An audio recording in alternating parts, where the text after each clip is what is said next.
sur ces plateaux d'MK Buzz Télévision, d'MK Actu. Du 16 octobre 2025, entre autres, nous allons parler de l'UDPS qui prépare son congrès dans le jour qui vient. La dernière sortie médiatique du gouverneur ou ancien gouverneur du Haut-Katanga, Jacques Kiaboula. On en parle ce matin également. Nous allons, selon ses dires, c'est le gouverneur du Haut-Katanga. Et puis nous allons revenir sur ces nouveaux mouvements qui a vu jour à Nairobi, souvent le Congo, qui sera présidé d'ailleurs par le président, l'ancien président de la République, Joseph Kabila Kabange, et cette main tendue des chefs de l'État à l'agresseur. On en parle encore ce matin. Dialogue inclusif entre le Congolais. Est-ce que finalement ce dialogue aura lieu? Le président de la République jure sur sa vie. Est-ce que finalement il y aura ces dialogues en République démocratique du Congo? Et enfin, nous allons parler de l'appréciation du franc congolais. Cette question qui continue à faire couler beaucoup d'encre et salive, cette appréciation du franc congolais sur les dollars. On en parle encore et encore ces matins dans MK Actu. Soyez les bienvenus, fidèles téléspectateurs d'MK Buzz officiel partout dans la ville-province de Kinshasa, partout dans le monde, à travers notre chaîne YouTube de tous les jours, MK Buzz officiel. Allez-y vous abonner massivement, partagez les liens. Et nous sommes également en direct sur notre page Facebook MK Buzz officiel. Allez-y vous abonner. Avant que je vous dévoile l'invité du jour qui serait notre invité du jour dans ces plateaux spéciaux d'MK Buzz, d'MK Actu. J'ai voulu quelques lignes d'actualité que nous avons prévues pour vous à la INO en République démocratique du Congo, jeudi 16 octobre. Rentrée judiciaire 2025-2026 à la Cour de cassation. La cérémonie de rentrée judiciaire s'est tenue ce mercredi au Palais du Peuple en présence du chef de l'État, Félix Tshisekedi, avec le discours appelant à la réforme, à une justice plus rigoureuse et à l'instauration de l'enrichissement illicite comme infraction autonome. Accord Congo M23 sur un mécanisme de surveillance sur le cessez-le-feu. Le gouvernement congolais et le mouvement du M23 ont signé à Doha un protocole instaurant un comité paritaire chargé de surveiller les violations et d'assurer le suivi du cessez-le-feu. Toutefois, des affrontements persistent dans plusieurs zones de l'Est, remettant en cause la pleine application de l'accord. Massacres et violences dans l'Est du pays. Une attaque revendiquée par les ADF dans les territoires de Lubero, Nord Kivu, a coûté la vie à au moins 19 civils dans le village de Mukondo, provoquant incendie et déplacement massif de population. Lancement du mouvement politique Sauvons la RDC par Joseph Kabila. L'ancien président Joseph Kabila a officiellement lancé une plateforme politique baptisée Sauvons la RDC lors d'un conclave tenu à Nairobi du 14 au 15 octobre. Ce nouveau mouvement ambitionne de structurer l'opposition face au régime actuel. Paiement de salaire de nouveaux magistrats. Les magistrats nommés en mars 2025 sont désormais appelés à ouvrir leurs comptes bancaires afin de commencer à percevoir leur salaire. Session plénière au Sénat RDC. Le Sénat tient ce jeudi une séance plénière à Kinshasa à 11h, juste dans un contexte politique et institutionnel tendu, et aussi ces braquages à Robank, Victoire Kinshasa en émotion. La tension a été vive ce jeudi matin autour de l'agence Robank du rond-point Victoire Kinshasa. De coups de feu ont ralenti, provoquant la panique dans les quartiers. Selon plusieurs témoins, de présumés braqueurs s'étaient retranchés à l'intérieur de la banque, déclenchant une prise d'otage rapide encerclée par la police et l'armée. D'après les informations recueillies, l'assaut de forces de l'ordre s'est soldé par la fin de la prise d'otage. Peu avant 10h30, les militaires et policiers ont fait irruption dans la banque et neutralisé les assaillants selon des sources sur place. Le périmètre reste bouclé tandis que le révérend dénonce l'insécurité croissante dans la capitale. Très chers téléspectateurs d'MK Buzz officiel, soyez une fois de plus le bienvenu. Namana Kanabino Yatongo, il y a MK Buzz télévision, émission, vous supportez, mais c'est l'émission à la bilingue. Début nous avons la macan zéro comme la cabisso que Boyo Balinga, là, vous supportez notre invité du jour. Nous allons essayer de mélanger lingala français et tout pour que bino sabo à l'aise boyo kapenza marambo et au mana plateau il y a mokolo alors MK Actu du 16 octobre reçoit pour vous le professeur Bruno Tshubangou Kabanji.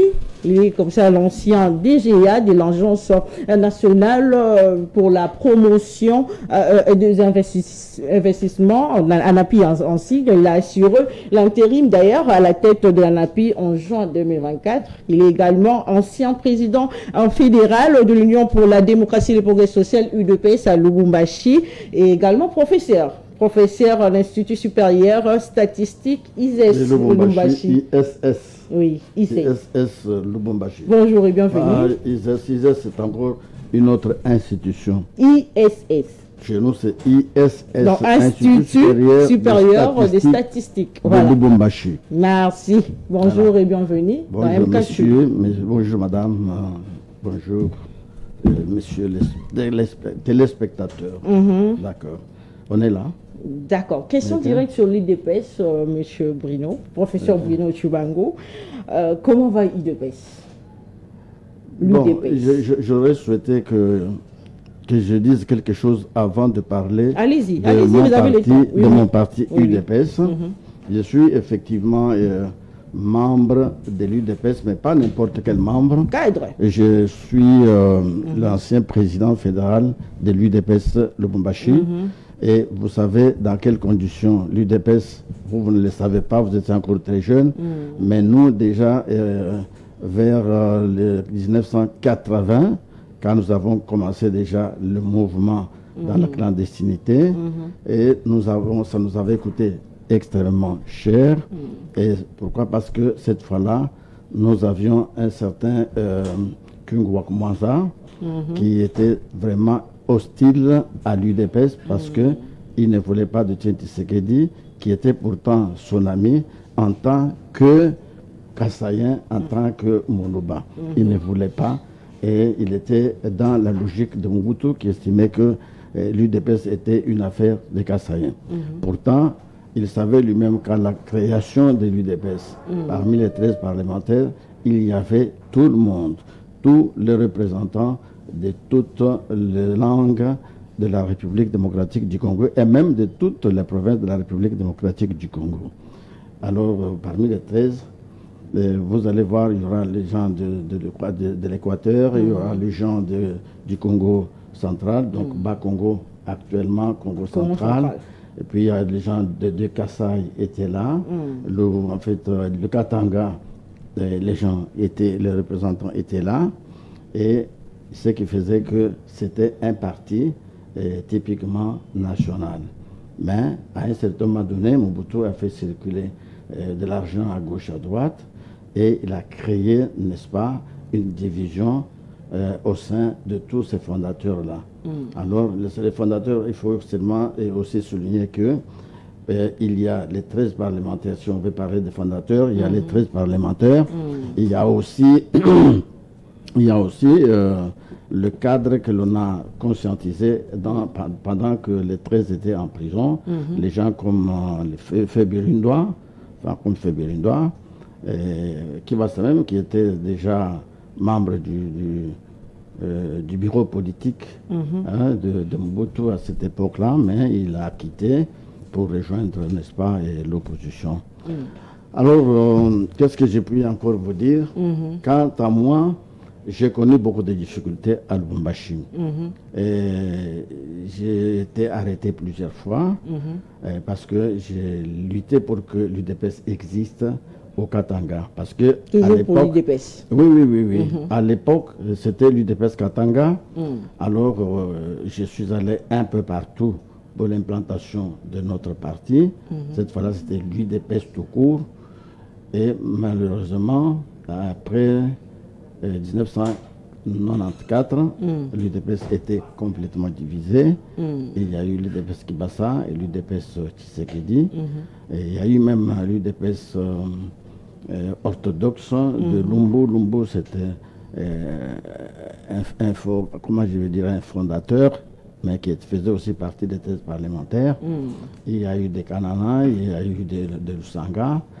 Alors, dans l'ensemble, la situation était devenue très, très, très floue. Ok. Alors, quand Tshisekedi est resté, il s'est fait que quand Kibasa est parti, Tshisekedi est resté. Après, tout ce qui constituait le directoire national de l'UDPS, qui était d'ailleurs constitué en fonction de langue nationale qu'on était en train de parler. Il y a eu le Kikongo, le Luba, le Swahiliphone, et il y a encore qui Lingalaphone. Lingalaphone. Alors, c'est ainsi qu'on a eu des gens comme le Ngalola pour les Ngalola Tshisekedi du côté de Kasaï oriental, et il y a eu aussi Tekengele du côté Bengoy Mukendi du côté du Kasaï occidental, du part du Kasaï occidental, et il y a eu Kibasa, Lumbo, avec beaucoup d'autres qui étaient du côté du Katanga. Alors maintenant, ici, de l'autre côté aussi, il y a eu, côté donc du Bas-Congo, à cette époque-là, il y a eu aussi d'autres fondateurs. Alors, ce qui fait que on a évolué, en évoluant en 2003, en tant que vice-président, et notre président qui est déjà décédé, fait Taboukalala, nous sommes venus ici à Kinshasa, juste pour que nous puissions rencontrer le président national de l'UDPS, qu'on appelle Etienne Tshisekedi Ouamurumba. Nous l'avons vu.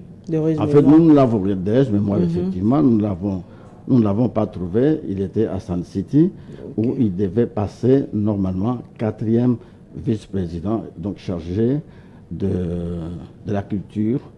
Alors, malheureusement, comme il était sérieusement combattu par l'Occident, alors il n'a pas pu être désigné vice-président. Et cette place a été confiée à un certain Goma. Comment on appelle cet homme-là? En fait, les noms vont venir, oui. Alors, celui-là, il était trop proche de la France. Il est passé, ils sont revenus, mais le président de la République, en fait, le président national de l'UDPS ne s'était pas fatigué. Il est resté là un bout de temps. Vers le 3 septembre 2003, il est revenu lui-même. Nous l'avons accueilli ici à Kinshasa pompeusement, nous l'avons encouragé et la lutte a continué.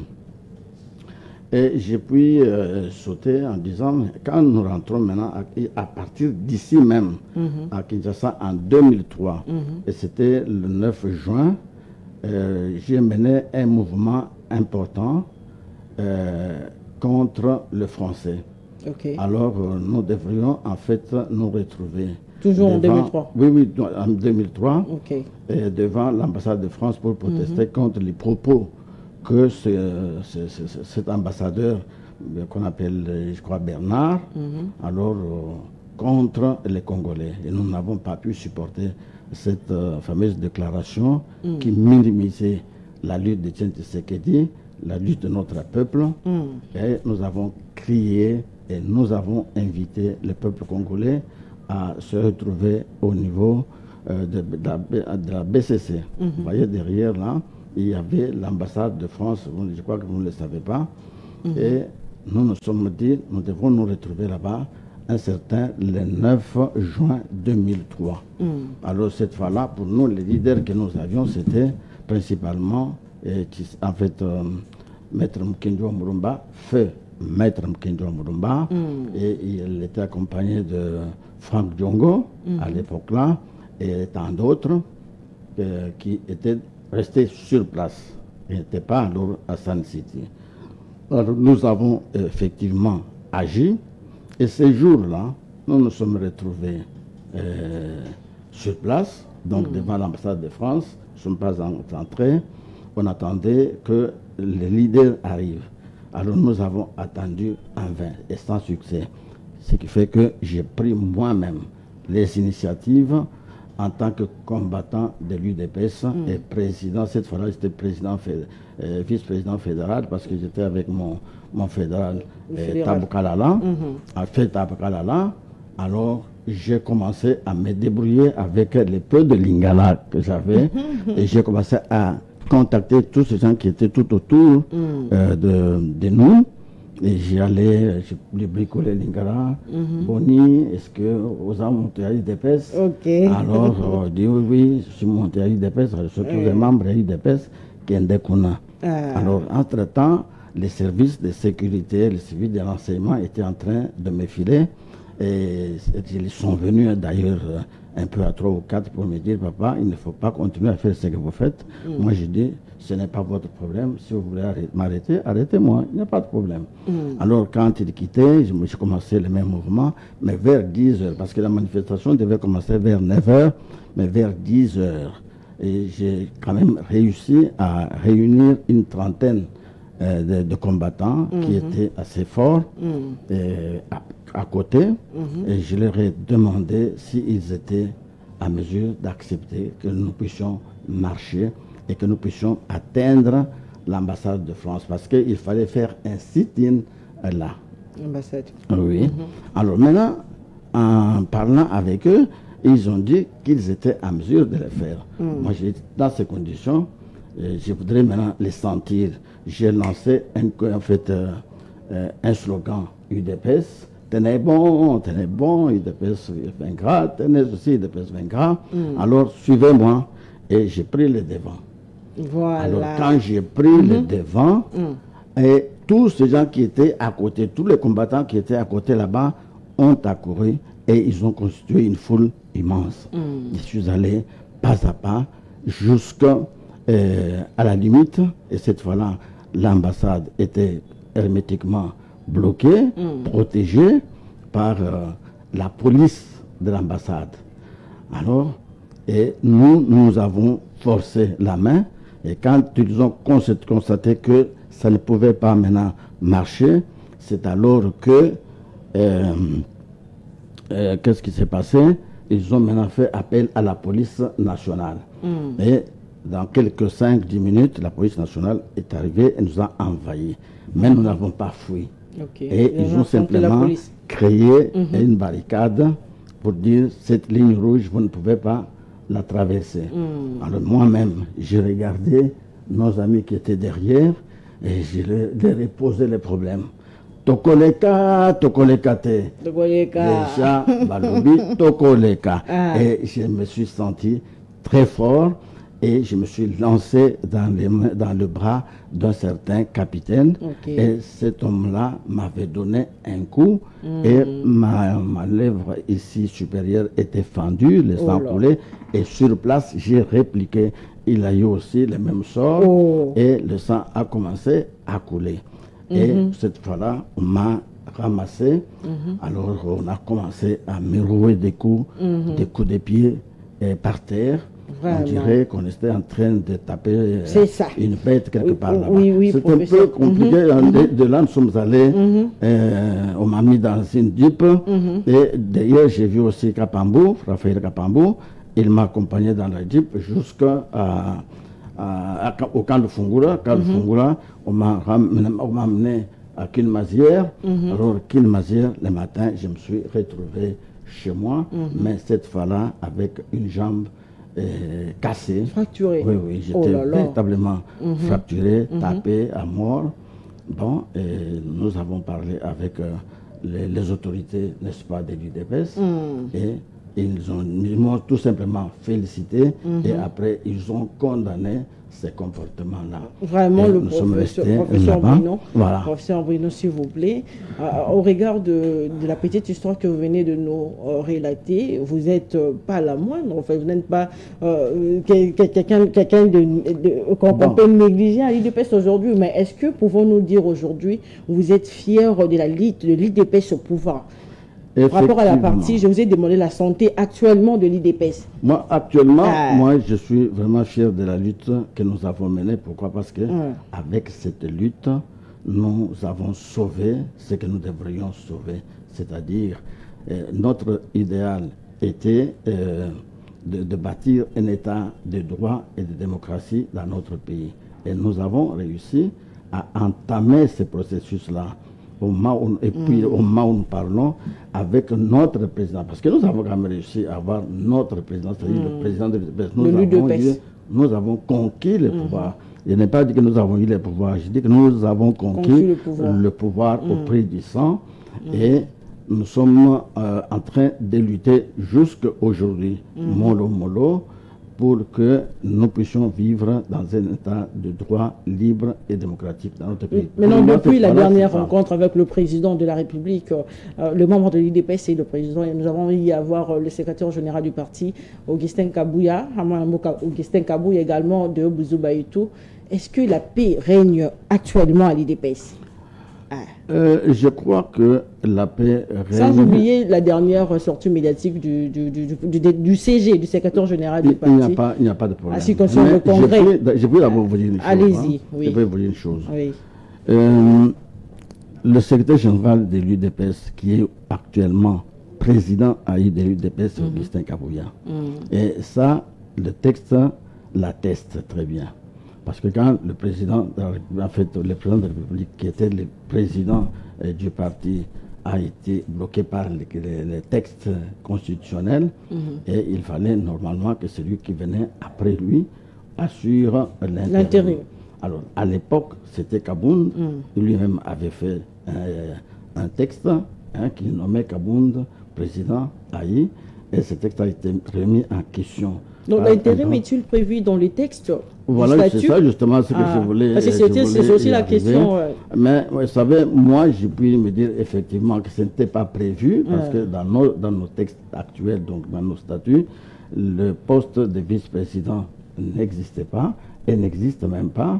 Et aussi, dans ces conditions-là, qu'on n'avait pas prévues, les conditions du président qui devenait président de la République, président du parti qui devenait président de la République, ce n'était pas prévu. Qu'est-ce qu'il fallait en fait que l'on fasse? Alors c'est un cas, pour moi, un cas de force majeure. Comme c'est un cas de force majeure, il avait fallu qu'il y ait quand même un intérimaire. Et cet intérimaire devait normalement être le secrétaire général qui existe déjà, en fonction. Il devait, qui est en fonction, qui devait en fait qui devait assurer, je veux dire, l'intérim du parti en tant que secrétaire général. Mais il a fait ça pendant un certain temps, ça fait déjà 7 ans qu'il est secrétaire général, donc Augustin Kabouya est secrétaire général. Mais maintenant, parce que nous avons constaté qu'au niveau de nos statuts, il y avait des trous. Il y avait des trous, c'est-à-dire qu'il y avait certaines situations qui n'ont pas été... donc il fallait improviser certaines choses. Alors c'est ainsi que, pour que nous puissions trouver quelqu'un qui pouvait normalement engager pleinement les partis, nous sommes allés à Ngandayale, et il a convoqué les gens, tous les cadres du DPS, à travers le pays. Nous sommes allés à Ngandayale et nous avons renforcé ses prérogatives, ses fonctions, pour qu'il puisse engager le parti. Et nous sommes allés aussi, quand nous avons constaté que ça n'allait toujours pas, nous sommes allés aussi à Kinsanto. Et de là, avec tous les cadres du parti, à travers la République démocratique du Congo, je peux même dire à travers le monde, étaient représentés, et on a eu des textes qui devaient, n'est-ce pas, régir normalement le parti pendant ce temps dur. Alors maintenant, à un certain moment donné, il y a eu maintenant une poignée de gens qui se sont révoltés pour dire non, nous ne devons pas vivre en dehors des textes. Nous devons aussi revenir au texte qui était bon. Mais maintenant, il fallait qu'on y aille de manière paisible. Mais malheureusement, c'était un peu brutal. Et il y a un groupe qui s'est égaré, qui est parti. C'était le groupe de Obizou, qui était effectivement le secrétaire général adjoint. CGA. Il est devenu même, lui-même, pendant ce temps ici, il est revenu, n'est-ce pas, à la raison. Et nous sommes en train maintenant de travailler. Ceux qui travaillent, c'est que c'est une commission qui a été mise sur place. Des commissions. Le jour, une commission. Une commission, okay. oui, sur demande du chef de l'État, qui est l'autorité de référence du parti. Alors, il fallait commencer par se retrouver, rétablir de l'ordre ce qui a été fait. Bizibo, si vous voulez, Deo, a accepté de réintégrer son poste de SGA. Alors, chargé de l'administration et politique, je pense. Alors maintenant, le chef, je voulais dire le secrétaire général qui est président Aïe, même si on doute, on remet encore en question le fait qu'il soit président Aïe, mais il demeure, il est toujours le numéro 1, même si on pourrait bien l'appeler secrétaire général. Il est toujours le numéro 1. Alors, je voulais justement avancer pour dire ceci. Allez-y, allez-y. Oui. Maintenant, il y a certaines règles qui sont établies et que ceux qui sont membres de la commission de réconciliation respectent, et c'est cette commission qui doit nous amener jusqu'au Congrès. Mais il s'est fait que il y a encore un autre problème qui s'est posé.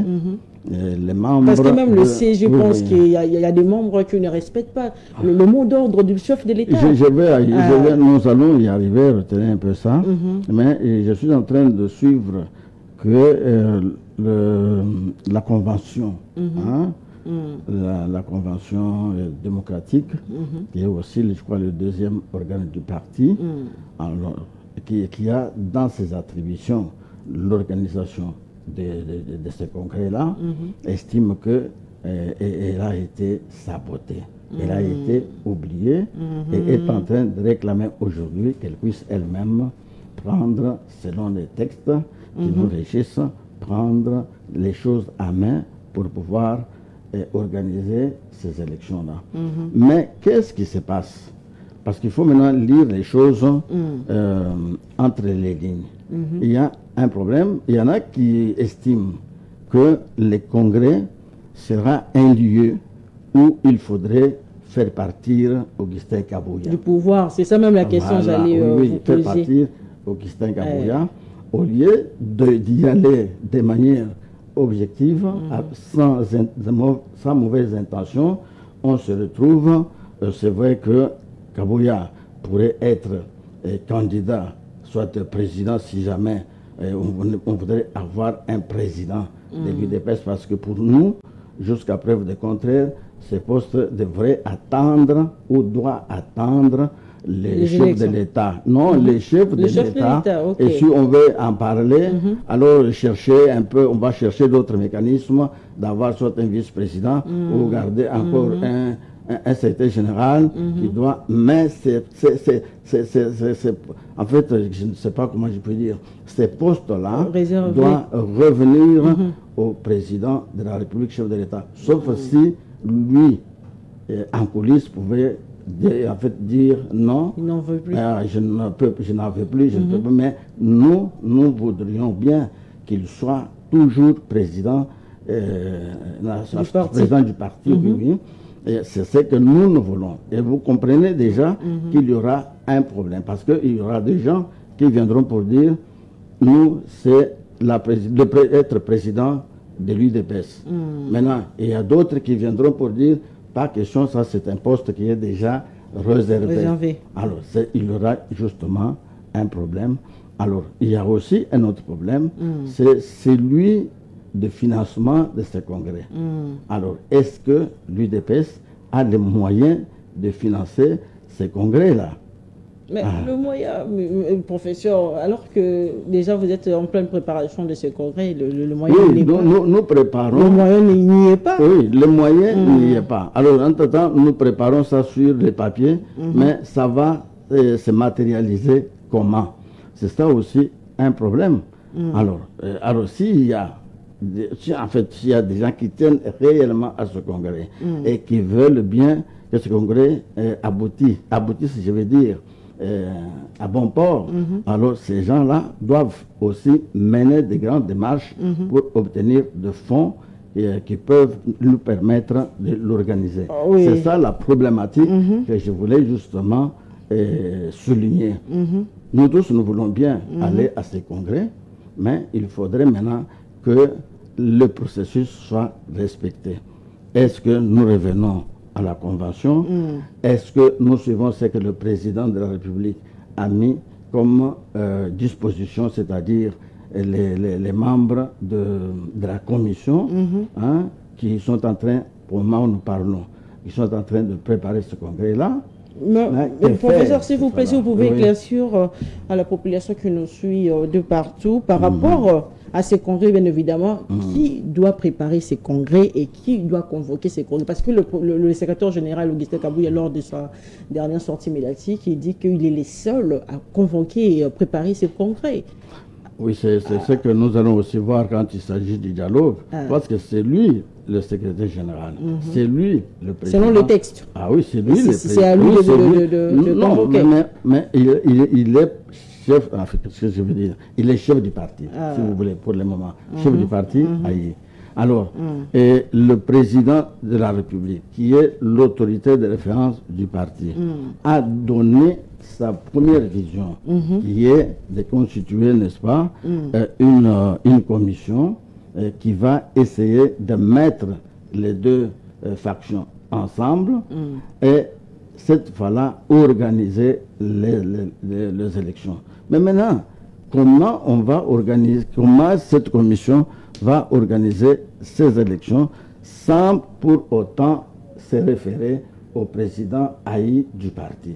Et ça posera un problème. C'est comme si lui était oublié et que l'on faisait table rase, le parti n'est plus organisé et qu'il fallait nécessairement que n'importe qui arrive et rebondit sur la situation pour dire attention, le secrétaire général n'existe pas, ses adjoints n'existent pas, la présidence même du parti n'existe pas. Or, il y a quand même, comme je venais de le dire, il y a la convention qui reste, si elle peut revenir au bon sentiment, parce qu'à un certain moment donné, cette convention n'était pas en honneur de sainteté avec le secrétaire général qui est le président Aïe. Ça, nous le savons aussi, elle pourrait revenir dans l'honneur de sainteté avec les institutions ou l'institution secrétaire général, ça ne poserait pas, n'est-ce pas, de problème. Et maintenant, l'autre partie, je veux dire la commission qui travaille, et devait normalement aussi travailler en honneur de sainteté avec cette convention et aussi avec le secrétaire général qui est le président Aïe. Les choses ne peuvent pas se passer en dehors de ce cadre-là, mais donc faire semblant de l'inexistence du secrétaire général, et ça ne pourrait pas nous amener quelque part. Il a eu à lire aussi les rapports déposés par le CGA Jean Tejo. Les autres CGA et tout, il n'y a pas... Dans ces rapports, en fait, je ne sais pas, parce que la population veut aussi savoir qu'ils doivent participer au congrès en question. Est-ce que le congrès peut également se tenir sans le fédéraux? Parce que dans le rapport, le fédéraux n'y est pas, n'y sont pas. Voilà. Non, mais ma seule enseignement, ce serait que puisque vous êtes aussi ancien président fédéral. Parce que, oui. Les présidents fédéraux de la République démocratique du Congo doivent être là. Le président des deux ligues, Ligue des femmes et Ligue des jeunes, doivent être nécessairement là. Et après, maintenant, il y a les organes nationaux. Alors, et là, on va prendre X, Y, ou alors tout le monde, et cette fois-là, nous allons nous retrouver. Et même aussi les anciens présidents fédéraux, ils doivent être là. Les mandataires, les anciens mandataires et les mandataires actuels doivent être là. Parce qu'il faudrait qu'il y ait un large consensus au niveau, n'est-ce pas, de notre parti pour que cela puisse retenir l'attention du chef de l'État et pour que les décisions qui vont être prises soient bien appliquées. Appliquées normalement et avec la conscience de tout un chacun. Sinon, ça va encore créer des problèmes quand on va commencer en fait constater que les fédéraux ne sont pas là, Ligue des jeunes à travers la République, les deux Ligues des jeunes ne sont pas représentées. Et alors à ce moment-là, quelle va être la valeur de ces congrès-là? Ça sera vraiment moins que ce que nous avons fait à Ngandéyalé et ce que nous avons fait à Kinsantu. Voilà. Dernière question, parce que la population pense qu'à tout moment l'UDPS est en train de mêler le chef de l'État dans vos problèmes du parti, alors que la Constitution lui interdit, au fait, il lui interdit ça, au fait, mais à tout moment il est mêlé dans vos problèmes. Oui, attention. Vous poussez le chef de l'État à violer la Constitution. Non, mais nous disons qu'il est l'autorité de référence. Nous ne disons pas qu'il est le président du parti. Il est l'autorité de référence. À tout moment, il faut le consulter, pas à tout moment, mais chaque fois qu'il y a un problème, chaque fois qu'il y a un problème qui semble être insoluble, qui semble entamer l'unité du parti, alors il est là, dans ses lunettes, cette fois-là, de l'autorité de référence, il peut dire, attention, il faudrait quand même que je dise quelque chose là-dessus. Parce qu'après tout, c'est sa base. Il ne peut pas qu'il reste là, la base se détruit, et le jour qu'il va se représenter, donc prochainement, quand il va se représenter en 2008. Comment ça, 2028 en fait, ça, attention, on va y revenir. On va y revenir, oui. À la fin d'ailleurs, c'est la dernière question. Quand il va se représenter, et il n'a pas de gens qui peuvent le soutenir. Qui peuvent le soutenir. Et je suis aussi ravi qu'il fasse ce qu'il peut faire, mais de manière à ne pas se faire salir par rapport à la Constitution. Nous aussi, de l'UDPS, nous le faisons avec tact, de telle sorte qu'il ne puisse pas rencontrer la sentiment des textes de l'UDPS. En fait, non, des textes de la Constitution, oui. Les textes constitutionnels. Le professeur, dernière question sur ces congrès, parce que déjà le secrétaire général du parti pense que, j'ai déjà posé cette question d'ailleurs, pense que beaucoup de membres de l'UDPS ne respectent pas le mot d'ordre du chef de l'État. Déjà, il a dit que le seul et unique secrétaire général du parti, c'est M. Augustin Kabouya et tout. Et est-ce que ces congrès prévoient en tout cas mettre la mise en écart du secrétaire général de l'UDPS? Vous l'avez dit avant que vous nous posiez la question. Il y a les gens qui croient que quand nous allons à ce congrès-là, virtuel, quand nous allons vers ce congrès-là, l'objectif c'est faire partir Augustin Kabouya et prendre quelqu'un d'autre placé là où était Augustin Kabouya. Et c'est ça une erreur, parce que là, ça ne va pas vraiment aider le parti à se reconstruire, à s'unifier. Pourquoi? Parce que nous avons chacun des douleurs. Celui qui a eu des problèmes avec Augustin Kabouya va se dire, attention, maintenant je vais l'avoir. Et même s'il faudrait mourir là-bas.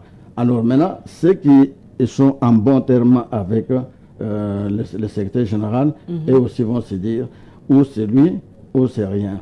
Ce qui veut dire que, en fait, ce congrès sera un congrès justement à problème.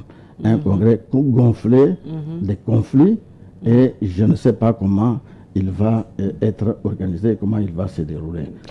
Ça pose effectivement un problème. Nous sommes obligés, à notre niveau, de chercher comment l'on doit faire pour que cette réconciliation soit fondamentale, soit véritablement une réconciliation en toute conscience, de tout cœur. Et c'est ce que nous voudrions qu'on fasse. Mais je ne sais pas. Attendons voir. Nous sommes optimistes parce qu'il s'agit du mot d'ordre du chef de l'État et tout le monde doit pouvoir le respecter. Même s'il faut qu'il reste éternellement secrétaire général. Comme non, je ne le dis pas. Je ne le dis pas. Ouais. Je dis, il est secrétaire général, il n'est pas à vie. Nos textes ne le prévoient pas, et même le bon sens ne le prévoit pas. il est secrétaire général. Un jour, il quittera. Mais il doit quitter dans de bonnes conditions. Il ne doit pas être sali. Merci. Et même celui qui revient, qui estime qu'il pourra être là. Alors, s'il vient, ce n'est pas un problème de toi de là que je me mette. Alors, quand l'autre quitte, vous venez, vous y mettez, vous commencez à faire peut-être peu que celui-là, ou plus que celui-là. Voilà ce que nous estimons. Merci, professeur Bruno. Parlons du gouverneur du Haut-Katanga, Jacques Kaboula, qui est sorti de son silence le 15 octobre dernier lors d'une émission, qui accuse officiellement l'ambassadeur Dani Banza d'avoir financé les actions visant à forcer, à déformer et manipuler ses propos par le biais du sénateur, d'ailleurs qui est de l'IDPS, des sénateurs Dani Kabongo, de l'IDPS, monsieur. Comment vous avez analysé ce propos? Lui-même, il a eu à l'avouer officiellement que... Attention. Alors qu'il est membre de l'IDPS, mais menacé par l'IDPS, ces propos ont été déformés, s'il vous plaît, ont été déformés. Non, je suis ici un cadre, un haut cadre d'ailleurs, de l'UDPS Lubumbashi. Alors, je ne voudrais pas vraiment me mêler de ce débat-là pour que tel puisse dire non, lui est pro-Kazembe. C'est pourquoi il a tenu ça contre Jacques Kaboula, qui est d'abord un ami. Et puis, parfois aussi, on va se dire il est pour Kaboula. Alors, je n'aime pas que ce genre de propos pilulent et pleuvent comme une pluie, je veux dire, dans les cœurs de nos combattants à Lubumbashi. Je prends mes distances et je ne voudrais pas, je donne ma langue au chat et je me dis facilement que tout en, je vous dis bien, tout en donnant la langue au chat, je veux dire, et je voudrais que Jacques Kaboula fasse l'auto-critique, parce que tout est parti de son discours, et ces discours, si on les lance, n'importe qui pourrait toujours dire qu'il s'est lui-même confondu, et de l'abondance du cœur, la bouche parle. Ça peut, ça peut être. Alors qu'il dit que c'était esturpé et dénaturé, en tout cas pour sortir là, c'est ce que l'on dit de toute façon. Pour aboutir à son échec. Vous voyez quelqu'un comme le VPM Chabani, il a laissé passer les propos de Jacques Kaboula. Alors, quand vous sentez quand même que c'était des propos quand même qui ne cadraient pas avec la ligne maîtresse de la politique de notre pays vis-à-vis du Rwanda, vis-à-vis des oppositionnistes, entre guillemets, qui sont en train de collaborer avec le Rwanda, notamment Kabila, qui vient d'être condamné, et notre ami Nanga, qui est d'ailleurs en train de tuer qui est en train de tuer les Congolais là où il est. Alors, quand vous dites que ce sont nos frères, ça pose effectivement un problème. Et ce n'était pas le moment pour lui de montrer que ce sont des frères, parce qu'il ne faut pas avoir des frères qui sont en train, n'est-ce pas, de tuer les autres frères. Alors, cette fois-là, nous disons que ces frères sont des ennemis parce qu'ils sont à la solde de ceux qui sont en train de décimer des milliers et des milliers de Congolais à l'est de la République. C'est à ce moment-là que ces propos deviennent durs et mal considérés par le pouvoir en place à travers le VPM, Chabani. Le VPM Chabani, je ne sais pas, c'est à lui d'analyser profondément cela, et cette fois-là, en comparant ses propos par rapport à tout ce que Jacques Kaboula a posé comme action dans le Haut-Katanga. Si cela pouvait vraiment convaincre les VPM que c'est une faute mineure, c'est un manquement mineur par rapport à tout ce qu'il a rendu comme service à notre pouvoir, je parle du pouvoir de l'UDPS. De l'UDPS. Puisqu'il est de l'UDPS. Non, lui n'est pas de l'UDPS. Il a battu campagne dans de l'UDPS. Non. Mosaïque, quelque chose comme ça. Non, tout celui qui a, en fait, battu la campagne pour les chefs de l'État n'était pas nécessairement de l'UDPS. Hein, ça, on peut se le dire. C'est ce qu'il a dit. Pourquoi, voilà. Moi, je l'ai dit de manière objective. Je dis, c'est le seul VPM qui doit analyser les discours à fond, s'il ne l'a pas encore fait, mais je crois qu'il l'a déjà fait, c'est pour cette raison qu'il a opté pour sa rétention ici à Kinshasa. Et si ça peut devenir comme une rétention de l'ancien gouverneur de là-bas, Mouyej, c'est ça que l'on craint, Alors, bon, de toutes les façons, c'est le seul, non, le seul qui peut dire oui ou non, il n'y a que le VPM. Mais le VPM ne pourra pas aller à l'encontre de ce que le président de la République aussi pense de ces problèmes. Donc c'est un problème assez difficile. Son cas est très difficile. C'est ainsi qu'on a nommé un intérimaire qui est Kazembe Choula. Il est là, il est en train de travailler. Alors maintenant, moi, en tant qu'au cadre de l'UDPS au Katanga, c'est pourquoi je vous ai dit que je ne voudrais pas donner ma position. Je ne voudrais pas donner ma position. Je voudrais mais tout ce qu'il avance, s'il s'avérait être vrai, c'est quand même désolant de la part. Quoi ça? C'est qu'il avance, c'est qu'il a y avancé, qu'il y a eu complot contre lui, l'ambassadeur Dani Banja, d'avoir financé tout ça. Moi, de toutes les façons, je ne sais pas de quelle manière. Ça sera désolant, de la part de lui des pays. Non, attention. De quelle manière les deux Dani ont pu entrer dans sa bouche et prononcer les discours tels qu'il a prononcés. Si en dehors de ces discours-là, il y a autre problème, ça je n'en sais pas. Mais moi je suis en train de parler de ces discours-là. Mais si derrière les discours il y a autre chose que j'ignore, alors je continue à donner ma langue au chat. Très bien.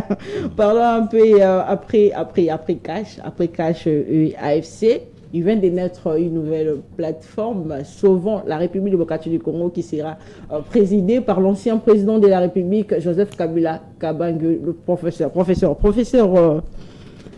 Bruno. Est-ce que avez-vous peur de cette plateforme?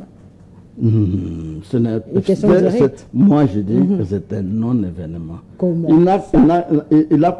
il a simplement copié cette plateforme de Coutinho en 2003. Vous savez que Coutinho a été mis en prison par lui-même parce qu'il avait créé ce mouvement-là, Sauvons le Congo. Le Congo qui était à sauver était dans les mains de qui? Était dans les mains de Kabila Joseph, qui est condamné à mort. Ici, on est en RDC. Voilà. Alors, ce qui je ne sais pas comprendre, c'est que en créant ce mouvement de sauver le Congo, il ajoute que le Congo est dans une tyrannie. Alors moi, rien ne marche. Selon l'opposition, il n'est pas le seul à les dire. Non, moi je prends le terme le terme tyrannie. Parce que dans la tyrannie, il y a effectivement un seul homme qui dirige, qui est le potentat, qui est le plus grand dictateur. Parce qu'après tout, la tyrannie, c'est même la fin de la dictature. Alors, dès que la dictature, le terme dictature, l'essence termine, on commence maintenant les top la tyrannie. Oui. Voilà. Mais maintenant, nous constatons ici chez nous que il n'a pas honte. Il n'a pas honte dans la mesure où il sait que lui-même, il devait faire 2 mandats. Mais il a fait, je crois, 2 ans en dehors de son mandat. Et n'eût été les marches, les actions de grande envergure qui étaient organisées par l'UDPS et l'Église catholique. Mais il allait faire les 3 mandats par la force. Mais c'était quoi ça? Et c'était les signes déjà de la tyrannie, parce que lui-même ne voulait plus parler de la Constitution. Il était déjà en train de parler de sa conscience, de suivre l'état de sa conscience. Il n'y avait plus, n'est-ce pas, le respect de la Constitution qui voulait qu'on fasse uniquement 2 mandats. Ça, c'est un fait. Mais maintenant, deuxième fait, lui qui n'était pas tyran, lui qui n'était pas tyran, oui, mais il a laissé combien de prisonniers arrêtés arbitrairement, j'ai dit arbitrairement, en prison, donc dans la prison Makala. Hein? Mais notre ami ici, c'est Katumbi. Mais Katumbi, s'il était vraiment un homme du cœur, il n'allait même plus parler avec Kabila, les condamnés, les condamnés à mort. C'était un mort vivant. Kabila, c'était mort vivant. Alors, il ne l'a pas fait. Maintenant, il y a lui qui a fui ce pays parce que Kabila tenait coûte que coûte à l'éliminer physiquement. Alors, il faut même rappeler le cas de notre ami ici, Franck Djongo. Le Franck Djongo était en prison, mourant. Il y a à Lubumbashi, il y a mon ami ici, j'oublie encore son nom, il y a encore Métis là-bas, j'oublie encore son nom, ça fait longtemps qu'on s'est séparés. Hein? Muyambo. Hein? Il devait normalement mourir en prison. Alors, il avait fallu que le président de la République, Tshisekedi, arrive pour que tous ces gens soient libérés. Et je voudrais aussi ajouter là-bas mon ami Edi Kapen, le général, actuellement général, et il est affecté dans le Katanga, dans l'ancienne formulation du Katanga. Les grands Katanga. Oui, dans les grands Katanga. Mais tous ces gens-là allaient être tués. Lui qui était démocrate, pourquoi il l'avait gardé sans raison, et de manière arbitraire. Ça ne pouvait pas marcher de cette manière-là. Moi-même qui parle avec vous, j'ai connu la prison tout simplement parce que j'avais déclaré que Kabila doit partir, il doit respecter la Constitution. Je me suis retrouvé en prison, donc à Lubumbashi, donc je veux dire dans la prison de Kassapa. J'ai fait là-bas plus de 3 mois. Hein? Oui, je l'ai fait. J'ai souffert dans mon âme. Mais je veux dire, ma famille, les gens qui m'ont connu, ils ont beaucoup regretté cette arrestation que nous avons appelée arbitraire parce que après le jugement, j'étais effectivement condamné à 75 jours. Alors, puisque j'avais déjà fait plus de 75 jours, j'étais obligé tout simplement de sortir. Vous voyez? Parce qu'ils étaient condamnés parce qu'ils avaient peur que je puisse reconvertir l'action pour attaquer maintenant l'État congolais. Alors moi-même, j'ai connu cela. Mes droits, mes libertés étaient bafouées. Maintenant, de cette fois-là, un démocrate pouvait-il faire cela? Est-ce qu'il pouvait vraiment faire cela? Il a aussi parlé des arrestations arbitraires. Oui, mais lui, je suis déjà d'abord. Il a parlé des 60 hauts gradés d'ailleurs emprisonnés. Je suis d'abord avec lui. Sans condamnation. Oui, je suis d'abord avec lui. Parce que moi, j'insiste, mais j'insiste sur le fait qu'il est lui-même. Il faisait des arrestations que j'appelle arbitraires. Mais maintenant, revenons ici. D'abord, parlons de la vie chère. Vous voyez, hein, la vie chère. Mais maintenant, lui, dites-moi un peu, lui a fait 18 ans. Qu'est-ce qu'il a laissé comme acquis pour son régime? Qu'est-ce qu'il a laissé comme acquis pour son régime? Et tout l'argent qu'il avait, qu'il a récolté, tout l'argent du pays. Il y a eu des projets à ne pas ignorer, les 5 chantiers. Mais les 5 chantiers, vous avez vu ces chantiers. La révolution de la nouvelle modernisation du monde. Mais vous avez vu ces chantiers-là où se déroulaient, où sont quelques bâtiments, en termes d'infrastructure, quels sont les bâtiments qu'il a laissés dans ce qu'il a appelé 5 chantiers de Mokonzi, comme on disait, 5 Yamokonzi. Vous voyez tout ça? Alors, qu'est-ce que moi je voudrais vous dire? Madame Kabila s'est enrichie dans ce pays avec l'argent du peuple congolais. Il est devenu aujourd'hui le deuxième milliardaire en Afrique. Je crois que à la tête, il y a un certain Nigérian. Mais les milliards qu'il a eu là-bas, plus de 30 milliards, il a eu comment? Qu'est-ce qu'il faisait? Lui, il est venu ici en boîte, tout le monde, nous tous, nous l'avons vu. Mais Grichon, alors, il n'avait même pas de santé, vous l'avez constaté, mais c'est parce que notre pays ici est assujetti, n'est-ce pas, en fait, au dictat des Occidentaux. Ils l'ont pris, ils l'ont habillé tel qu'ils l'ont habillé, ils l'ont mis dans l'avion jusqu'à Bruxelles, Paris, Washington.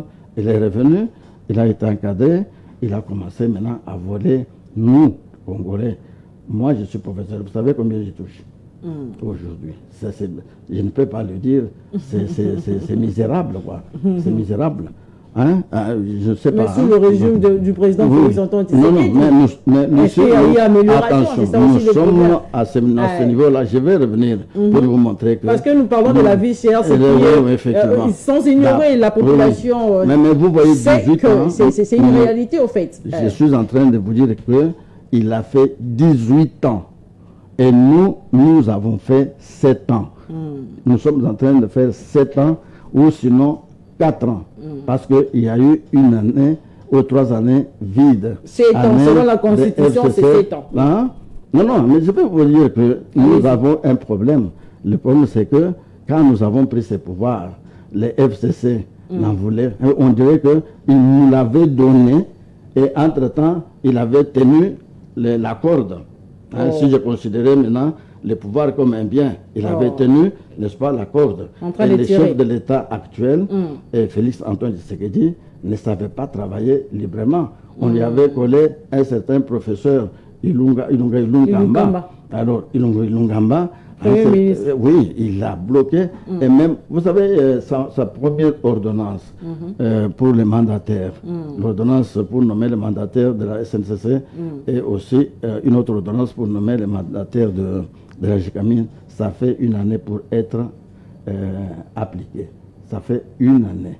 Alors, et qui ne voulait pas signer, c'était une... en fait, il y a eu un ministre, ou je ne sais pas, oui, c'était un ministre de portefeuille, qui ne voulait pas signer. Et quand le ministre de portefeuille ne fait pas de notification, rien ne peut maintenant passer. Il a bloqué.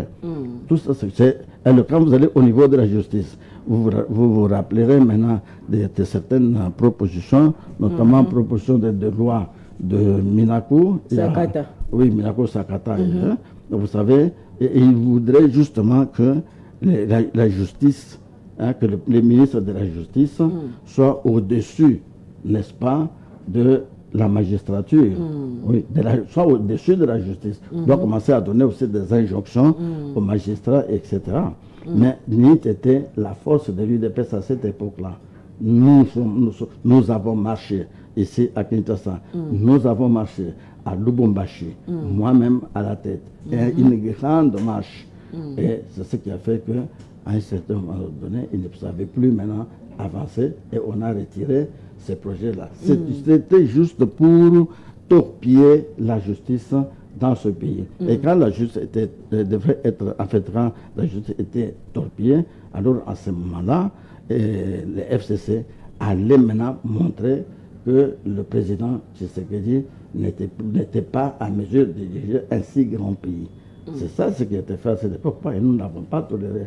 Mais pendant ce temps, Tshisekedi était en fait, je veux dire, Fachi, je veux dire, Fachi, béton, effectivement un béton. Fachi, quand béton. il a, oui, quand il a constaté, allez-y. oui, quand il a constaté que les choses ne pouvaient pas marcher de cette manière-là, il a lutté et de quelque part, je crois que ça doit être de l'Allemagne, il a parlé du déboulonnement du système. Il a lancé un mot, il a laissé ces mots-là végéter dans la conscience des gens, mais même particulièrement dans la conscience des FCC, même si nous savons que les FCC n'avaient pas de conscience. C'était juste des gens qui étaient là pour voler et faire autre chose et n'avaient pas vraiment conscience de construire un pays au profit, n'est-ce pas, de notre peuple, parce que nous avons constaté que ça faisait déjà 18 ans que ces choses se passaient. Mais il y a eu divorce, oui, je vais y arriver. Mais ce divorce, c'est ce que je vous dis, que le président de la République, Félix Antoine Tshisekedi Tshilombo, chef de l'État, c'est lui qui a déboulonné maintenant le système. Il a déboulonné le système et il a repris les choses en main. Ça fait déjà quelque chose. Nous avons commencé maintenant à travailler. C'est ainsi que quelques 2 ou 3 ans après, si je voulais, si vous me permettez de lire... Allez-y, il n'y a pas de problème. Dans mon... Qu'est-ce que je vais dire ici? Dans mon ordinateur ici, sur les acquis, les acquis du régime fasciste. Durant ces 4 ans. Oui, les 4 ans selon vous, pas 7 ans, mais 4 ans. Non, disons, parce que je crois que nous allons tout faire pour récupérer, n'est-ce pas, les 3 ans qui étaient perdus, parce que après tout, nous sommes obligés de réaliser les alors qu'il vous reste presque 2 ans, 2 ans, quelques semaines. 2 ans? Oui, 2 ans, quelques mois, dirais-je, pour laisser le pouvoir. Oui, ça, c'est ce que vous-même vous dites. Non, selon la Constitution. Selon la Constitution de la République démocratique du Congo, monsieur Bruno. Est-ce que nous pouvons y revenir et je vous montre comment, dans quelques temps, c'est que le président de la République, chef de l'État, Félix Antoine Tshisekedi, a réalisé. Allez-y. Alors, vous allez comparer maintenant aux acquis, n'est-ce pas, des Kabila, 18 ans. de 18 ans, des Kabila. Nous parlons ici de 4 ans. Allez-y. Nous parlons de 4 ans. Je vais voir sur le plan de l'éducation. Alors, il y a la gratuité de l'enseignement de base. Plus ou moins 6 millions d'enfants scolarisés. Des enfants qui ne pouvaient pas être scolarisés et ils se sont vus maintenant être scolarisés grâce à cette mesure constitutionnelle, alors réhabilitée par Fachi Béton. Alors, maintenant, il y a aussi augmentation de plus de 200% des salaires des enseignants, ce qui n'était pas possible. Construction des infrastructures scolaires, plus de 1035. Ça, c'est assez. Les jours que je faisais ces recherches, alors j'étais à 1035. Mais je suis très sûr, ça doit être à 1500 ou 1800. C'est au-delà de toutes les façons. Allez-y. Alors, maintenant, il y a plus de 266 220 nouvelles unités mécanisées, toujours au niveau de l'enseignement. Alors, il y a un centre de formation professionnelle créé. À l'époque, ce n'était pas possible. En juillet 2021, il y a plus de 39 000 retraités payés mensuellement. Ces gens-là étaient oubliés par, je vais dire, le pouvoir de Kabila. Le pouvoir de Kabila qui est condamné. Construction de 6 universités. Je vous dis la franche vérité. Réhabilitation ou construction? Non, je parle de construction. De nouvelles constructions. 6 déjà. Un peu plus que les Belges. Oui. Mais dernièrement, il était en Bougimaï. Il était en Bougimaï. Et pour, vous pouvez énumérer les universités? Je veux dire que je n'ai pas bien préparé ça, que je vous l'avoue bien. Mais au moins, Bougimaï est là. Et c'est déjà congrès. Il y a ici d'ailleurs, maintenant si nous pouvons parler de réhabilitation. Réhabilitation, oui, ici. Réhabilitation, il y a ici, il y a Unikin, tout ça. Etc. Et ils sont, les réhabilités, les bâtiments réhabilités sont très très nombreux, mais en ce qui concerne les universités, il y en a 6 et je vais prochainement vous les situer. Mais c'est s'il vous plaît, il faudrait vraiment la déjà beaucoup, alors que les Belges, quand ils sont partis, ils nous ont laissé simplement 3. C'est malheureux. C'est pour vous dire que le président de la République est en train de mettre beaucoup d'accent sur l'éducation, parce que sans éducation, il n'y a pas de nation. Exact. Alors, augmentation de plus de 50% des salaires des professeurs de l'ESU. Comme vous? Oui, comme je, mais qu'est-ce que moi j'avais? Au moins, il y a quelque chose, qui s'est ajouté, oui, quelque chose. Mais nous sommes en train d'y aller mollo. Alors, maintenant, il y a, au niveau de santé, donc disons de la santé, je vous dis qu'il y a construction et réhabilitation des hôpitaux, notamment l'hôpital Sendoué, Mama Yemo, etc. Il y en a beaucoup. Et vraiment, c'est pour vous dire que le chef de l'État ne voudrait pas laisser le pays dans l'état où il l'a trouvé, où même les Belges l'ont laissé. Il voudrait quand même faire quelque chose et il le fait. Mais quand même, ça impacte sur la vie chère. Non, la ça va venir. Vous savez? Il y a eu de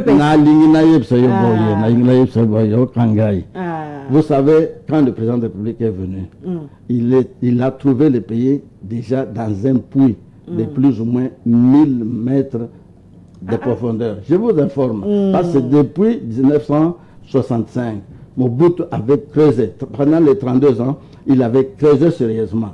Alors, il y a Laurent Désiré Kabila qui est venu, et lui aussi, il a tenté de creuser. Malheureusement, il n'a fait que 4 ans, il est parti. Mais maintenant, nous revenons avec les jeunes Kabila, alias Kanambe. Lui, maintenant, vient, les condamnés à mort, je vais dire. Alors, maintenant, lui, il vient, il approfondit encore davantage pendant les 18 ans. Mais maintenant, il y a Félix Antoine Tshisekedi, président président de la République, chef de l'État. Il revient. Un homme pétri de la volonté politique. Il est pétri de la volonté politique. Et un homme qui a en lui la puissance, la puissance de la volonté. Et même la volonté de la puissance, il a tout cela en lui. Il voudrait faire de ce pays un très grand pays. Il a pris la vision d'en faire comme l'Allemagne d'Afrique. C'est une vision. C'est une vision. Et il est en train maintenant de travailler. Il fallait rembler un trou comme celui-là. Je vais vous poser une question. C'est parce que c'est un trou qui existe depuis, prenez 32 ans, plus 4 ans, ça fait 36 ans, plus maintenant 18 ans, ça fait combien? 48. Mais, non, 50. Plus ou moins 58 ans. 58. Oui, 58 ans. Et imaginez-vous, il doit lui rembler ça dans 5 ans. Dans 10 ans. Dans 10 ans. 10 ans. Est-ce possible? C'est le 10e mandat. Oui, est-ce possible? Et maintenant, même s'il était en train de rembler, effectivement, il est en train de rembler. Est-ce que vous pouvez facilement, quand vous allez voir à quel niveau il est, est-ce que vous pouvez facilement voir? Ça va poser un problème. Il faudrait qu'il travaille, par exemple, à 80% pour que vous puissiez constater qu'effectivement, ce trou est en train d'être remblé et même déjà remblé. Alors, prenez cet exemple-là que je vous donne pour que vous puissiez comprendre que ce n'est pas aujourd'hui que vous allez vraiment vous rendre compte que le président de la République, Félix Antoine Tshisekedi, est en train de travailler en toute conscience. Ça, c'est je vais aller un peu pour terminer. Construction, il y a ici construction et réhabilitation des hôpitaux, construction et réhabilitation des centres de santé, y compris achat des équipements.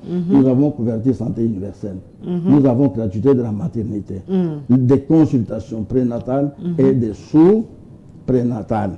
Vous comprenez qu'il y a même augmentation de plus de 50% des salaires des médecins et du personnel paramédical. Il y a mécanisation de nouvelles unités de médecins. Il y a paiement des primes de risque de plus de 5400 médecins, plus de 13 000 infirmiers. Allez, vous voyez déjà, est-ce que si vous avez vraiment suffisamment de temps, je pourrais même prendre l'industrialisation, je prendrai l'infrastructure, et là c'est formidable au niveau des infrastructures. Vous allez pouvoir construction et réhabilitation de quelques routes, notamment des routes nationales, des dessertes agricoles et urbaines. On est en train de travailler. Vous allez le sentir quand vous voyez pas ça, quand vous circulez ici à Kinshasa. Vous allez constater que la ville de Kinshasa est un chantier. Parce que je ne sais pas si vous vous êtes déjà rendu compte de ça. C'est un chantier. Tout ça se rentre dans les acquis de Mokonzi, c'est-à-dire du chef de l'État, Félix Antoine Tshisekedi. Parce qu'il a placé des gens qui doivent réaliser sa vision. Malgré le temps qu'il nous reste pour finir le mandat. Non, attention. De toutes les façons, nous allons faire un bilan. Nous allons faire un bilan. Oui, la dernière question, mais terminons avec cette question. Si son bilan est positif, il ne partira pas. Si son bilan est positif, et si nous trouvons il est l'unique homme qui peut construire ce pays, les peuples diront non. Et c'est à ce moment-là que nous allons changer la Constitution. Et ça, je vous informe. Est-ce que vous pensez que le peuple, ce peuple, sera d'accord avec vous? Mais de quel peuple vous parlez? C'est ce peuple-là qui l'a élu. Qui nous suit, au fait. Non, le peuple qui nous suit. Qui l'a élu à plus de 70%. Donc je vais parler de 73%.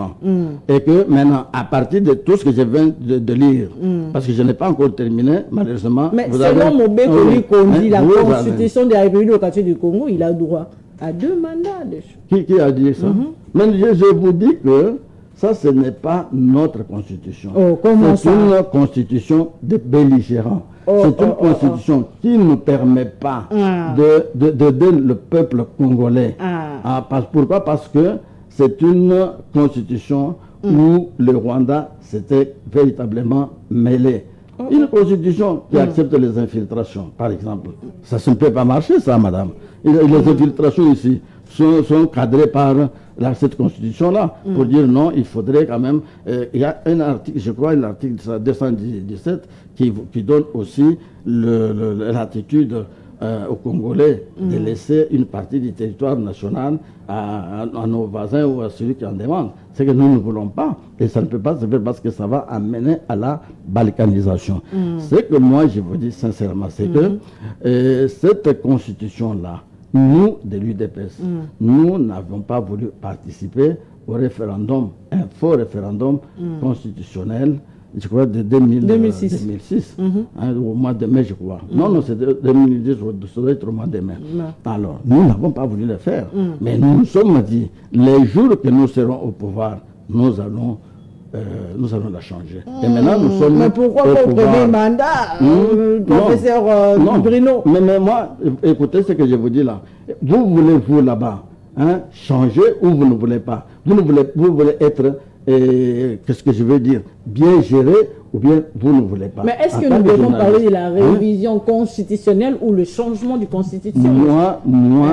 Moi, professeur Bruno Chibangu, je lutte pour le changement de cette constitution parce que nous voudrions avoir un régime présidentiel, un régime qui laisserait le main libre au chef de l'État d'agir, de construire ce pays, parce qu'il est l'unique, en tout cas, il est l'unique qui a l'esprit, la volonté politique de construire ce pays. Il a la volonté de puissance d'amener notre pays vers les lendemains meilleurs. Donc l'opposition a raison en fait de dire que c'est ce que le pouvoir en place voulait, même pour changer la constitution. C'est ça n'est pas un problème qui est au fait derrière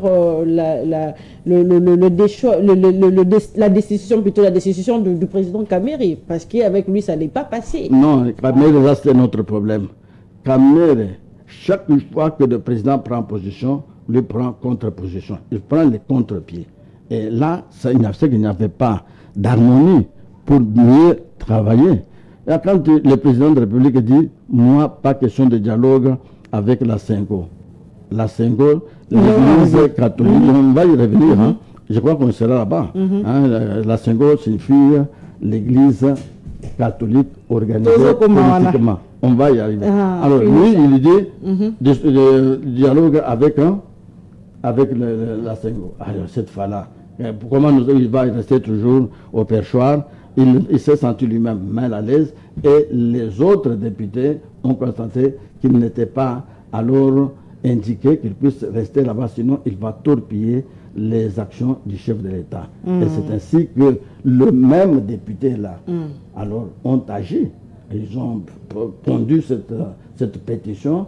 C'est ça, cette pétition, qui l'a fait déjà partir. Donc, il ne faut pas... Bien il y a beaucoup d'autres choses qu'on peut dire autour de... Pour finir avec la question du Sauvons les Congo, plateforme de l'ancien président de la République. Oui, la question n'est pas répondue. Non, je vous ai dit que ils ont bangisa. Ils ont bangisa.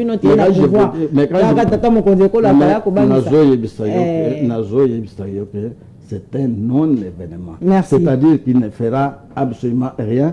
Il est en train lui-même d'agir en attendant sa mort. Il a eu déjà un coup. Il est en train de... Le condamner à mort, comme vous l'appelez. l'appeler, c'est un condamné à mort, mais ça lui porte paix, apparemment. Ça lui porte paix. Nous avons déjà lancé un mandat international. Et les jours qu'on mettra la main sur lui, on le ramènera ici. Et on agira. Parce que déjà la France sont contre cette condamnation, la Belgique également, les États-Unis. Bah, qu'on considère RDC, nous quoi, il y a babomité, il y a batuère. Non, mais attention, condamner quelqu'un, chez eux, un Congolais à mort. Oui, mais quand chez eux, ils condamnent. Et puis, est-ce que nous disons, est-ce que quand nous condamnons leurs décisions de condamnation, leurs jugements de condamnation, est-ce que nous condamnons? Pourquoi nous, quand nous condamnons, quand nous agissons en interne, ils veulent intervenir? Est-ce que nous ne sommes pas souverains? C'est la question. S'ils estiment que nous ne sommes pas souverains, nous ne sommes pas alors une nation, alors qu'ils viennent intervenir. Mais nous ferons ce que nous devons faire en tant que souverain. Merci. Voilà, parce que le livre au Kenya, qu'on avait tambour avec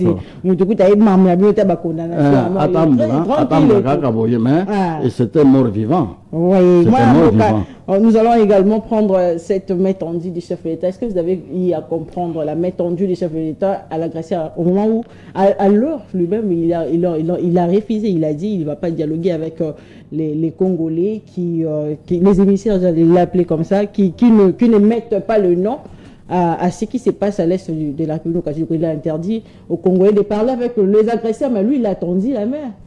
Vous avez compris cette main qui était d'ailleurs critiquée, très critiquée au niveau national. Très critiquée, mais vous m'avez suivi en train de critiquer cette main tendue, moi, très critiquée par qui?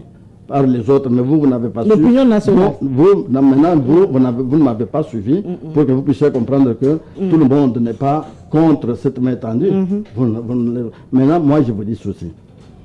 Cette main tendue à l'agresseur Kagame, ce n'était que stratégique.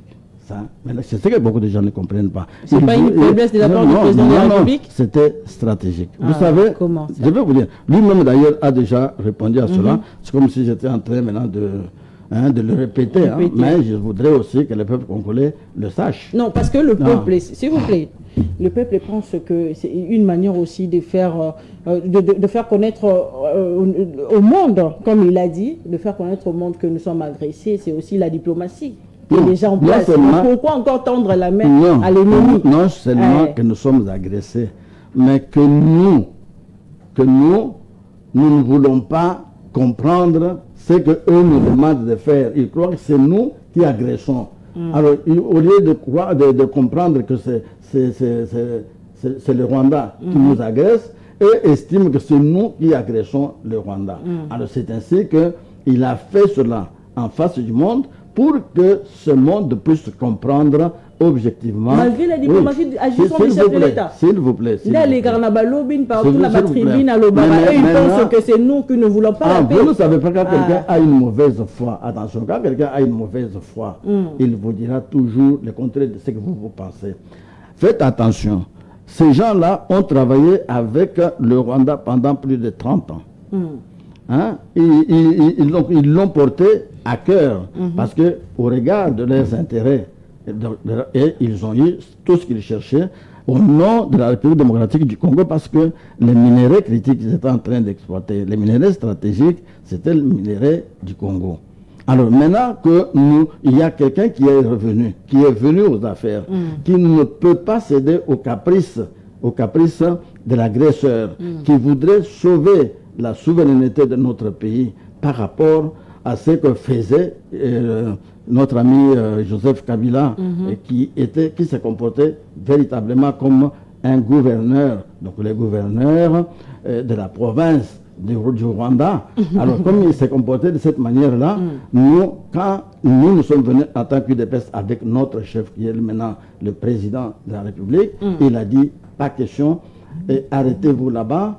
Je ne sais pas vous combattre avec des armes parce que je n'en ai pas, mais je voudrais maintenant utiliser la grande diplomatie pour vous mettre à nu. C'est pour cette raison-là que vous avez constaté qu'aujourd'hui nous parlons des États-Unis d'Amérique avec la RDC et le Rwanda, nous parlons de Doha. ça, c'est le résultat de la force diplomatique de Félix-Antoine Tshisekedi Tshilombo. Et au moment où nous parlons, notre ami notre ami agresseur, qui est Paul Kagame, il est à nu, il ne peut rien dire à quelqu'un que c'est lui qui est agressé. Il parle effectivement d'un faux fiant qui est comment on s'appelle, FDLR. Alors ces gens-là, mais vous avez suivi le dernier communiqué ici de FARDC. Alors on leur demande de se faire inscrire et d'être rapatriés. Alors c'est comme pour dire il ne faudrait plus qu'il y ait des prétextes. Parce que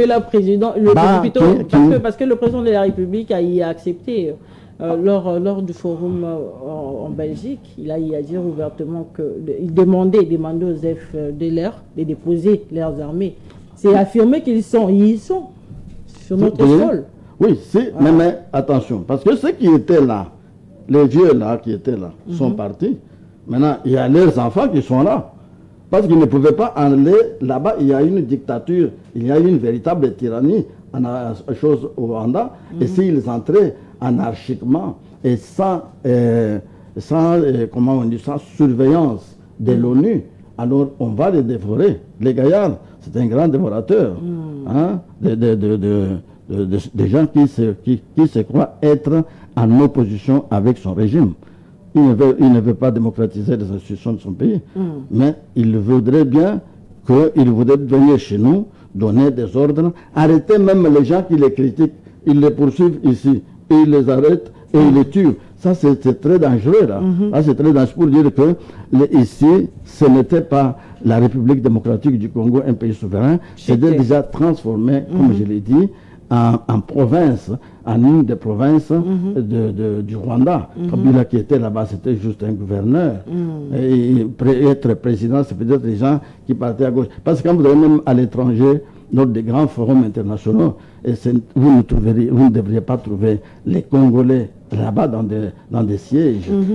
C'était plutôt le Rwanda qui s'installait dans la chaise de la République démocratique du Congo. Imaginez-vous quand il le faisait de cette manière-là, où se trouverait notre souveraineté. Vive aujourd'hui, qui vive le président de la République démocratique du Congo, Félix et ses stratégies. Quand je l'ai dit, je suis du pouvoir. Je suis du pouvoir, je ne suis pas venu ici pour commencer à défendre une certaine opposition qui se passe dans notre pays. Voilà. Nous sommes presque à la fin, professeur Obilino. Et si la vraie voie des sorties de cette crise sécuritaire de la partie est de la République démocratique du Congo et le dialogue inclusif, le dialogue entre Congolais? Oui, mais en fait, je veux dire que ce dialogue-là doit être convoqué, préparé et convoqué par le chef de l'État, Félix Antoine Tshisekedi. Mais ça ne sera pas pour moi aujourd'hui, parce qu'il doit d'abord courir ces 5 ans. Il a été élu à 73%. Mais tous ces gens-là, vous allez les mettre où? Quand nous allons y aller, chacun voudra prendre un morceau de pouvoir à gauche, à droite, pour venir torpiller les efforts du gouvernement que nous avons aujourd'hui, les efforts du chef de l'État actuel à pouvoir développer ces pays. Parce qu'elles viendront, comme nous l'avons fait, nous avons tenté ça avec Cash FCC. Est-ce que nous avons évolué? Nous n'avons pas évolué. Si aujourd'hui nous voudrions répéter, n'est-ce pas, le même acte, le même comportement, c'est que nous-mêmes ne comprenons pas. C'est pour cette raison-là que le chef de l'État estime que le dialogue, oui, mais que ce soit un dialogue convoqué par lui-même, préparé par lui-même. La Sanko mais la Sanko, maintenant,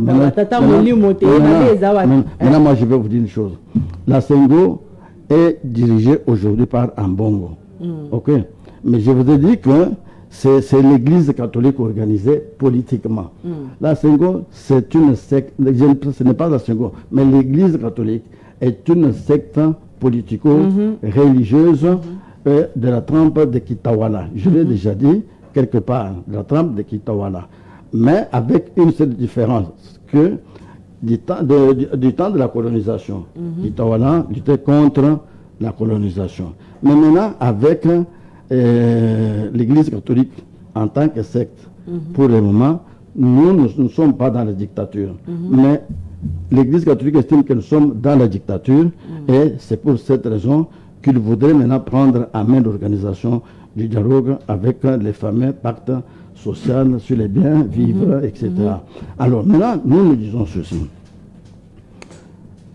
Comment pouvez-vous trouver, comment pouvez-vous accepter que quelqu'un qui ne vous porte pas à cœur, qui ne vous porte pas à cœur, vous signale qu'il voudrait organiser un dialogue pour que vous puissiez vous mettre ensemble. Quelqu'un qui n'est pas d'accord avec votre ligne politique, qui est en train de collaborer avec les ennemis de la République. Avec les ennemis de la République, comme je parle de Paul Kagame. Paul Kagame, Mouteba, Fulgence, l'archevêque à Lubumbashi, il avait dit, il avait touché, en fait la Senghor avait touché de l'argent, plus de 30 millions de dollars. Alors vous prenez des gens comme ça, vous leur demandez d'organiser les dialogues. C'est pour que vous puissiez aller vous immerger, ou c'est pour que vous puissiez aller là-bas pour travailler normalement. C'était même église qui était bonne en 2016 auprès de vous. Ah oui, parce que vous savez pourquoi? Vous savez pourquoi? À cette époque-là, nous étions en train de lutter pour l'état de droit et de démocratie dans notre pays. Non, s'il vous plaît. Et cette fois-là, la dictature était du côté de Kabila. Alors, eux étaient de notre côté pour que nous puissions démocratiser les institutions de la République. Non, ce n'est pas pareil. Nous, maintenant, ici, aujourd'hui, avec le régime Fachi, nous sommes dans la démocratie. Tous les principes démocratiques sont réunis. Les droits, d'abord, les élections ont été réalisées. Alors, maintenant, il y a eu aussi, qu'est-ce qu'il y a eu? Les droits et libertés fondamentaux, les droits et libertés fondamentaux des citoyens bien respectés. Alors, aujourd'hui, vous insultez les chefs de l'État, ils ne disent rien. Ça, c'est déjà fort, hein. Vous insultez le président de la République, il ne dit rien. Vous allez même... Vous lancez des mensonges. Il n'y a pas de problème, il vous regarde. C'est ainsi que c'est un véritable démocrate. Merci. Et si nous avions eu la malchance d'avoir quelqu'un d'autre que lui, ce pays ici ne serait plus démocratique, ne serait plus souverain. Vous ne voulez pas du dialogue sous l'égide du Sanko, c'est bien ça? Oui. En tout cas, le dialogue sous l'égide de l'égide, pas question. Sous l'égide de Sanko, nous sommes à la fin de cette très belle émission. Oui, pas question. Je rappelle que, merci d'abord de votre disponibilité, d'avoir répondu à notre invitation. Je rappelle que je récite pour vous le professeur Bruno Tshubangou Kabanji, il est Kabaji, j'ai massacré votre nom, désolé. Ancien DGA de l'ANAPI, il a assuré l'intérim de la. Je suis professeur. Hein. Oui, à la tête de l'ANAPI en juin 2024. Il est également ancien président fédéral de l'Union pour la démocratie et le progrès social et de paix à Lubumbashi, professeur associé à l'Institut ISS. Oui, Institut supérieur de statistique de Lubumbashi. Voilà. Il y a un autre ici, mais nous sommes les aînés. Oui. Voilà. Merci, au revoir. D'accord, merci. Merci de m'avoir reçu. Merci de m'avoir donné quand même suffisamment de temps pour m'expliquer. Et je crois que prochainement, nous ferons un peu plus que ce que nous avons fait aujourd'hui. Mais soyez quand même un peu à l'écoute de toutes les actions que le chef de l'État est en train de poser pour l'intérêt supérieur de la nation. Merci. Merci, très chers téléspectateurs, de nous avoir suivis. On se retrouve très prochainement si Jésus-Christ ne revient pas.